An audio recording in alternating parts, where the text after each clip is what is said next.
ಇಡೀ ಬೆಳಗಾವಿ ಜಿಲ್ಲೆಯೇ ಬೆಚ್ಚಿ ಬಿದ್ದಿದ್ದ ಪ್ರಕರಣ. ನಕಲಿ ವೈದ್ಯನೊಬ್ಬ ಹಣದಾಸೆಗೆ ಮಾಡಬಾರದನ್ನ ಮಾಡಿದ್ದ.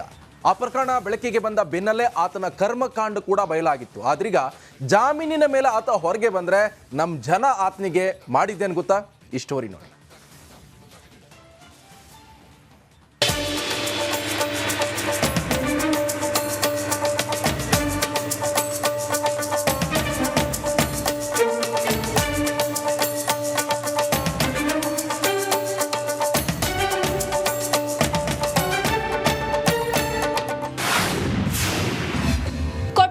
ಉಳಿಸಿಕೊಂಡ ದೈವ.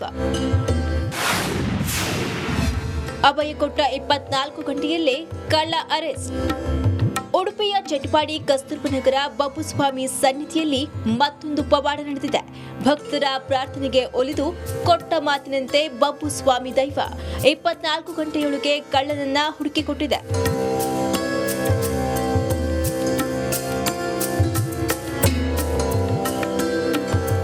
ಜುಲೈ 4ರಂದು ನಡುರಾತ್ರಿ ದೇವಸ್ಥಾನದ ಕಾಣಿಕೆ ಡಬ್ಬಿಯನ್ನ ಕಳ್ಳರು ಕಳ್ಳತನವನ್ನ ಮಾಡಿದ್ರು.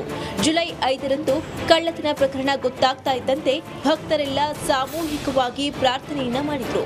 ಸನ್ನಿಧಾನದಲ್ಲಿ ಕಳ್ಳತನ ಮಾಡಿದ್ರೆ ಅಪಚಾರವಾಗುವುದಿಲ್ಲವೇ ಎಂದು ದೈವಕ್ಕೆ ಪ್ರಶ್ನೆ ಮಾಡಿದ್ರು. ಭಕ್ತರ ಬೇಸರಕ್ಕೆ ಸ್ಪಂದಿಸಿದ ದೈವ 24 ಗಂಟೆಯೊಳಗೆ ಕಳ್ಳನನ್ನ ಹುಡುಕಿಕೊಡುವುದಾಗಿ ಅಭಯ ನೀಡಿತ್ತು. ದರ್ಶನ ಸೇವೆ ಇತ್ತು. ಆ ದರ್ಶನ ಸೇವೆ ಸಂದರ್ಭದಲ್ಲಿ ನಮ್ಮ 10 ಸಂಸ್ಥರು ಮತ್ತು ಸಮಿತಿ ಸದಸ್ಯರೆಲ್ಲ ಸೇರಿ ಆ ದೈವರ ಹತ್ರ ಕಳ್ಳತನ ಮಾಡಿದ ಯಾರು ಎಂದು ಕೇಳಿ, ಆಮೇಲೆ ನಮಗೆ ಅದು ಕೂಡಲೇ ನಮಗೆ ಅವರು ಕಳ್ಳತನ ಮಾಡಿದವರು ಸಿಗಬೇಕಂತ ಈ ಬಗ್ಗೆ ದೈವದಲ್ಲಿ ಅರಿವು ಮಾಡಿದರು. ತದನಂತರ ಮರುದಿನ ದೈವದ ನುಡಿ ಆಯಿತು. ಅದೇ ದಿನ 24 ಗಂಟೆ ಒಳಗೆ ನಾನು ಕಳ್ಳ ಯಾರು ನಿಮಗೆ ತೋರಿಸಿಕೊಡ್ತೇನೆ. ಈ ಜಾಗದಲ್ಲಿ ಯಾರಿಗೂ ಹಲವಾರು ಜನರ ಕಷ್ಟವನ್ನು ಪರಿಹಾರ ಮಾಡಿದ್ದೇನೆ. ನೀವು ನನ್ನ ಬಗ್ಗೆ ಒಂದು ಈ ದುಃಖದಲ್ಲಿ ಕೇಳುವಾಗ ನಿಮ್ಮ ಕೂಡ ನಾನು ಸಮಸ್ಯೆಯನ್ನು ಪರಿಹಾರ ಮಾಡ್ತೇನೆ.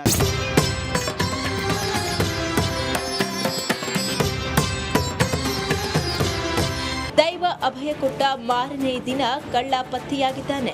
ನಗರದ ಕೆಎಸ್ಆರ್ಟಿಸಿ ಬಸ್ ನಿಲ್ದಾಣದಲ್ಲಿ ಕಳ್ಳ ಮಲಗಿದ್ದ. ಸಿಸಿಟಿವಿಯಲ್ಲಿ ಕಳ್ಳನ ವಿಡಿಯೋ ನೋಡಿದ್ದ ಆಟೋ ಚಾಲಕ ಕಳ್ಳನ ಬಗ್ಗೆ ಪೊಲೀಸರಿಗೆ ಮಾಹಿತಿಯನ್ನು ನೀಡಿ ಕಳ್ಳನನ್ನ ಹಿಡಿದುಕೊಟ್ಟಿದ್ದಾನೆ.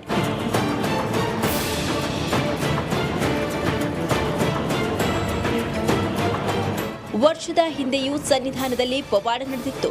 ಸನ್ನಿಧಾನದ ಬೋರ್ವೆಲ್ನಲ್ಲಿ ನೀರು ಸಿಗದೆ ಹೋದಾಗ ಸಾಮೂಹಿಕ ಪ್ರಾರ್ಥನೆಯನ್ನ ಮಾಡಿದ್ರಂತೆ. ಪ್ರಾರ್ಥನೆ ಬೆನ್ನಲ್ಲೇ ಬೋರ್ವೆಲ್ನಲ್ಲಿ ನೀರು ಆಕಾಶದೆತ್ತರಕ್ಕೆ ಚಿಮ್ಮಿತ್ತಂತೆ. News bureau, republic Kannada.